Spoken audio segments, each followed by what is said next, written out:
Daralun viral di media sosial, seorang gadis cantik membagikan momen keseruannya ketika bertemu salah satu pembalap MotoGP, Marc Marquez, di Lombok. Tidak sedikit warga yang datang untuk mengabadikan momen langka itu dengan foto bersama para pembalap. Seperti yang dibagikan oleh akun TikTok @li.witty, salah satu wanita yang beruntung untuk mengabadikan momen tersebut bersama sang pembalap Marc Marquez.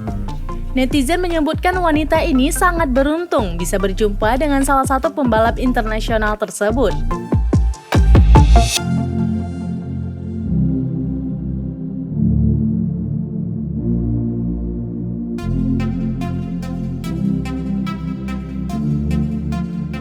Dalam video tersebut, Marc Marquez sedang menikmati makan malam di sebuah kedai dekat dengan sirkuit Mandalika.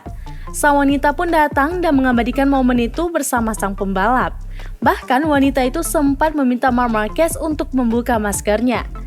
Marc Marquez pun membuka maskernya dan memberikan kiss bye langsung kepada sang wanita. Sang wanita pun langsung tertawa dan tampak kegirangan. Hal itu tentunya membuat banyak netizen iri karena diberi kiss bye langsung oleh sang pembalap Marc Marquez. Usut punya usut, ternyata wanita ini merupakan admin protokol kesehatan di MotoGP sirkuit Mandalika. Tak heran jika wanita ini sangat dekat dengan sang pembalap ketika mengabadikan momen tersebut.